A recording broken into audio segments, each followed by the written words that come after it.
You write in the book, there is no faith and no courage and no sacrifice in doing what is expedient. What do you say to those viewers that don't pursue their dreams and are locked in their careers because they are too afraid to take risks and pursue something meaningful? Well, the first thing I would say is, well, you should be afraid of taking risks and pursuing something meaningful. But you should be more afraid of staying where you are if it's making you miserable. You're paying a price by sitting there being miserable. You might say, well, the devil I know is better than the one I don't. It's like, don't be so sure of that. The clock is ticking. Yeah, and if you're miserable in your job now and you change nothing, in 5 years, you'll be much more miserable and you'll be a lot older. But isn't it a luxury to pursue what is meaningful? Our viewers have mortgages, they have children, they have payments and loans. It's a luxury to pursue because we lack the resources. Well, I don't remember now, I'm not talking about what makes you happy. It's a luxury to pursue what makes you happy. It's a moral obligation to pursue what you find meaningful. And that doesn't mean it's easy. It might require sacrifice. If you need to change your job too, let's say you have a family and children and a mortgage, you have responsibilities. You've already picked up those responsibilities. You don't just get to walk away scot-free and say, well, I don't like my job, I quit. That's no strategy. But what you might have to do is you think, well, this job is killing my soul. All right, so what do I have to do about that? Well, I have to look for another job. Well, no one wants to hire me. It's like, okay, maybe you need to educate yourself more. Maybe you need to update your curriculum vitae, your resume. Maybe you need to overcome your fear of being interviewed. Maybe you need to sharpen your social skills. Like, you have to think about these things strategically. If you're going to switch careers, you have to do it like an intelligent, responsible person. That might take you a couple of years of effort to do properly.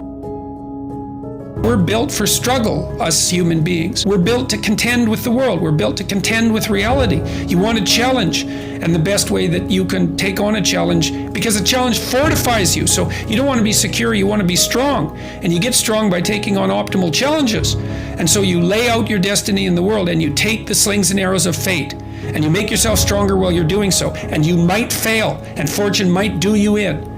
But it's your best bet. And you know, people have extracted unbelievable successes out of catastrophic failures. And I'm not saying that in a naive way. I know perfectly well what happens to people. You know, you're doing fine in life and then you get cancer, and then 6 months later you're dead. And all the heroism in the world isn't going to save you at that point. But that's not the point. That's not the point. Life is bounded by mortality. But that doesn't mean that you don't get out there and contend, and you develop by contending, and you minimize the net amount of suffering in the world. And that's something, man, that's something to do.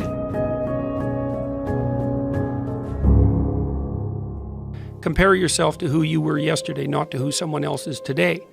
Because you need to have a hierarchy of improvement. You need to be aiming for something, and that means you're going to be lesser than people who've already attained along that dimension.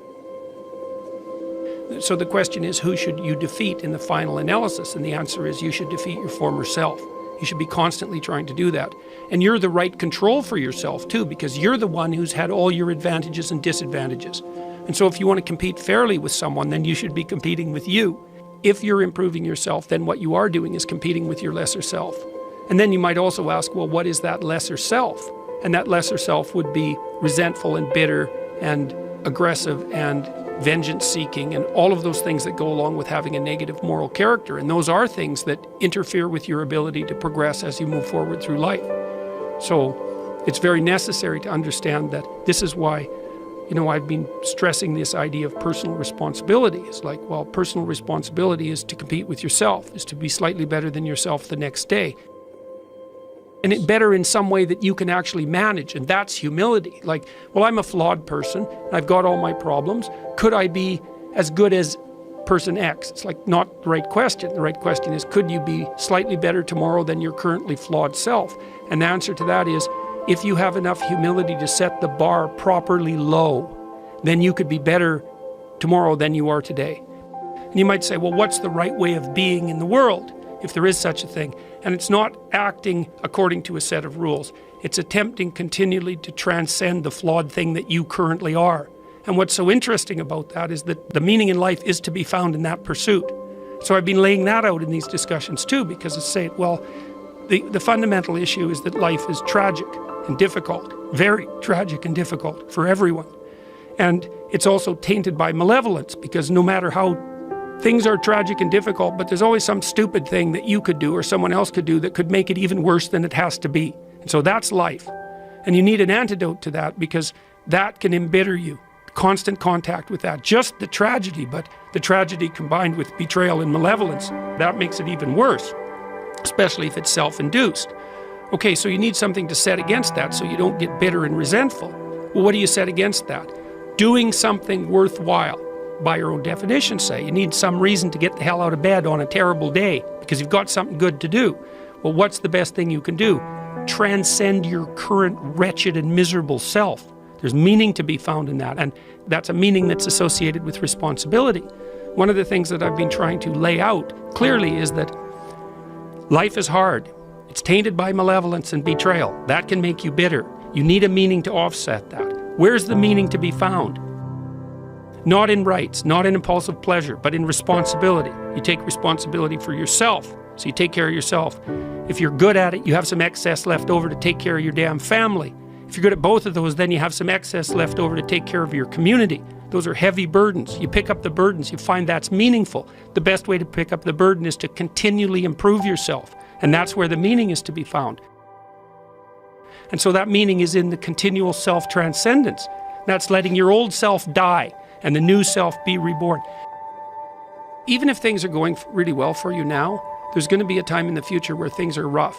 You know, you're going to be ill, family member's going to be ill, a dream is going to fall apart, you're going to be uncertain about your employment status. Like the flood is coming, right? The apocalypse is coming. It's always the case in life. And you have to be prepared for it. And the question is how to prepare for it. And the answer to that is to find a way of being that works even under the direst of circumstances. You've got the possibility to slowly raise yourself out of the mire.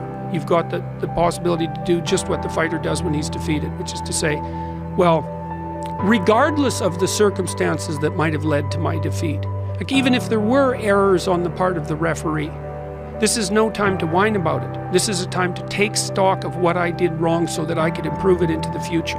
And that's the right attitude. The point is, your best strategic position is, how am I insufficient and how can I rectify that? That's what you've got. And the thing is, you are insufficient and you could rectify it. Both of those are within your grasp if you aim low enough. And I don't mean don't aim, and I don't mean don't aim up, but you have to accept the fact that you can set yourself a goal that you can attain, and there's not going to be much glory in it to begin with.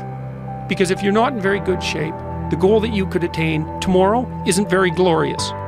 But it's a hell of a lot better than nothing, and it beats the hell out of bitterness, and it's way better than blaming someone else. It's way less dangerous. And you could do it. And what's cool about it, it's one step on a very long journey. And it starts to compound on you. So a small step today puts you in a position to take a slightly bigger step the next day, and then that puts you in a position to take a slightly bigger step the next day. And you do that for 2 or 3 years, man, you're starting to stride. I don't know how many people have come and told me, it's so strange. They said, well, I started making my bed and that made all the difference. It's like, well, yeah, you decided to aim up, man. And the first concrete instantiation of that was that you made your bed. And you think, well, that's nothing heroic. It's like, no, but aiming up is heroic. That's something. And then lowering yourself to the point where you're not above the mess in your room. You know, you're not superordinate to that. You lower yourself so that you straighten up. You're grateful for what you have right in front of you, and you take care of it and you put it in order. It's like all of a sudden things start to get better. And one of the reasons that audiences are responding to what I've been saying in my lectures and what I've been writing about is that I don't tell people that they're okay the way they are. No, I say, no, you could be way more than you are. And they're relieved about that, you see, because if you're in a dark and terrible place and someone says you're okay the way you are, then you don't know what to do about that. It's right. Like, no, I'm not. I'm having a terrible time and I'm hopeless. You're okay the way you are. Well, then what? That's it? That's where I am? And what do you want to tell a young person? You're 17. You're okay the way you are. It's like, no, you're not. You got 60 years to be better. And you could be way better. You could be incomparably better across multiple dimensions. And in pursuing that better, that's where you'll find the meaning in your life. And that will give you the antidote to the suffering. This is the trick, though. You have to pick a path of discipline. What path of discipline you have to pick is a different issue. So there could be a rule. The rule might not be follow this rule. The rule might be you have to follow some rules. So it's a meta rule. And the meta rule is you have to discipline yourself. And the issue is, well, how? That's not really the relevant question. You can pick a disciplinary path. That's why I often tell my clients, especially young people, they say, well, I don't know what to do. It's like, that's okay. Nobody does. Go do something. Do the best thing that you can think of. Put the best plan you have into practice. It's not going to be perfect, and it will change along the way. But it will change partly because you become disciplined pursuing the path. And as you become disciplined, you become wiser. And as you become wiser, you become able to formulate better and better plans. So you can start vaguely and confused and develop a plan that's not so great, and you start to implement it, and then you accrue incremental wisdom as you implement your flawed plan, and that enables you to fix the plan. And so that's part of that process of incremental self-improvement as well. Imagine you only have $100,000 to go buy a house. And so you go look at this house, and it's like, Jesus, this house, man, it's like it needs a lot of work. It's like, well, that's all you've got. Well, are you going to pretend that the house is okay the way it is? Or are you going to look for where it's rotten and where the plumbing doesn't work and where the stove doesn't work? You have to go and look and see where everything needs to be fixed. And that is harsh, man. And then in order to do that properly, someone has to have taught you, look, you aren't your problems. You're most fundamentally that which, if it confronts its problems, can solve them. And that's the hero myth in a nutshell, by the way. The hero is the person who confronts horrible, chaotic potential and tames it and makes something of it, right? That's the fundamental human story. But the problem is that you have to face what you don't want to face in order to fix it. So you look at all the things about yourself that need to be burned off, that need to be dispensed with. And that, man, especially at the beginning, especially if you're screwed up, that might be like 95% of you. It's not pleasant. But if you know that you're the thing that can transcend your problems, most fundamentally, if you know you're the thing that, if it faces the problems, can transcend them, then you have the faith that would enable you to take stock of who you are. My daughter was very ill when she was a kid, but particularly when she was a teenager. She had a very terrible time of it.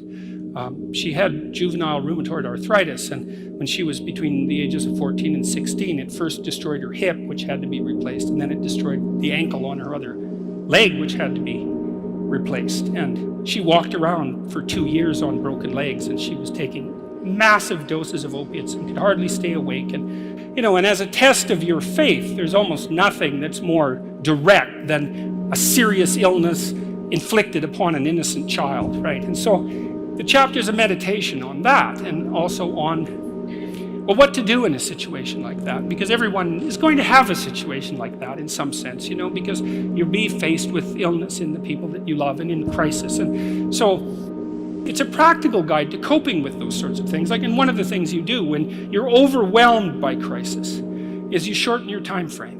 It's like you can't think about next month. Maybe you can't even bloody well think about next week, or maybe not even tomorrow.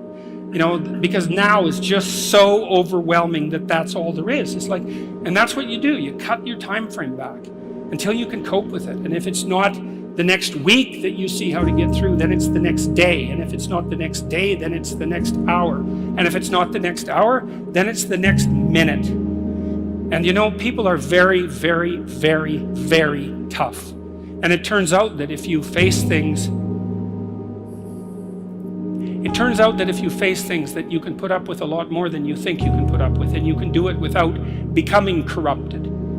You have to be alert when you're suffering. You have to be alert to the beauty in life, the unexpected beauty in life. And you have to look for that little bit of sparkling crystal in the darkness when things are bad. You have to look and see where things are still beautiful and where there's still something that's sustaining. And you narrow your time frame, and you be grateful for what you have, and that can get you through some very dark times. And maybe even successfully if you're lucky. But even if unsuccessfully, then maybe it's only tragic and not absolute hell. And you can do that, in the worst situation. You can make it only tragic and not hell. And there's a big gap between tragedy and hell. There's nothing worse at a deathbed than to see the people there fighting. The death is bad enough. but you can take that, as terrible as it is, and make it into something that's absolutely unbearable. And maybe I think, and this is sort of what I closed the book with, is this idea is that if we didn't all attempt to make terrible things even worse than they are, then maybe we could tolerate the terrible things that we have to put up with in order to exist, and maybe we could make the world into a better place.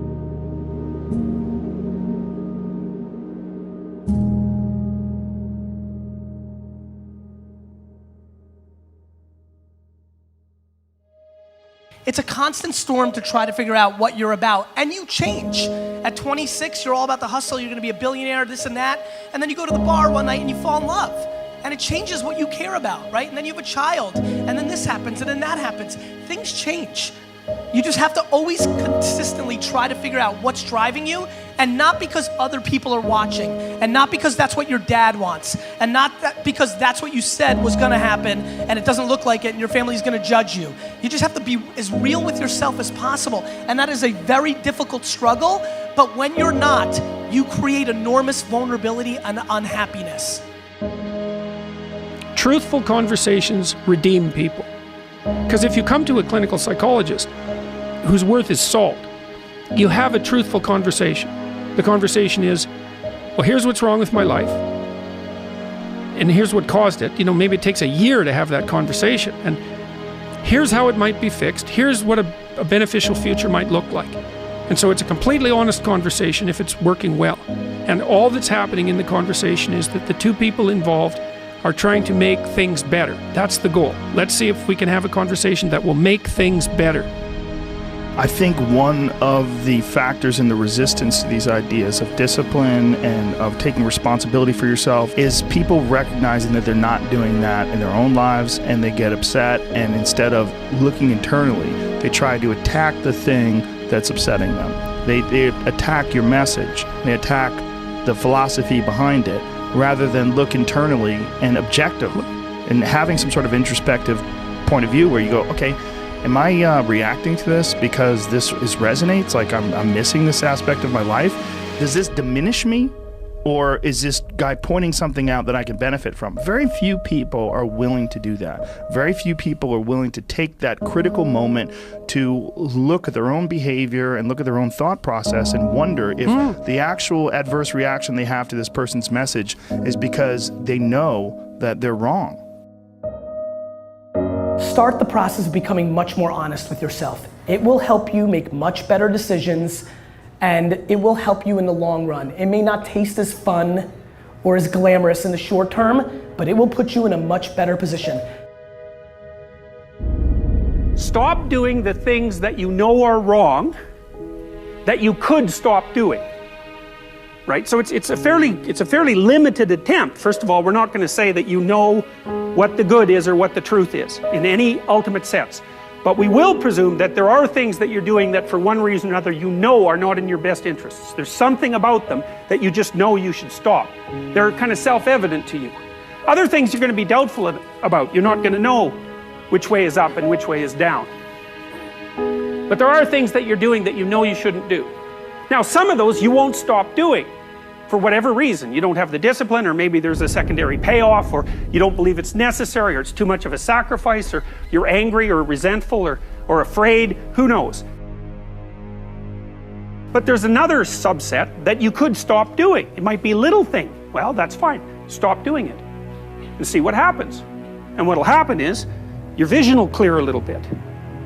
And then something else will pop up that you will also know you should stop doing and that you could stop doing. And you could do that repeatedly for an indefinite period of time. And you know, that doesn't necessarily mean that you're going to ever be able to formulate a clear and final picture of what constitutes the truth and the good. But it does mean that you'll be able to continually move away from what's untruth and what's bad. And you know, that's not a bad start.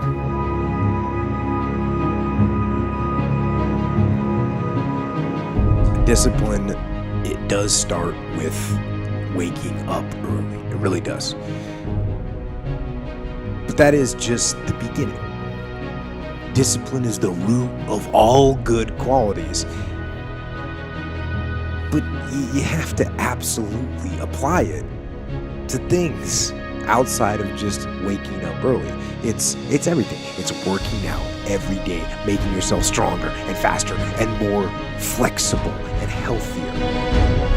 It's about disciplining your emotions so you can make good decisions.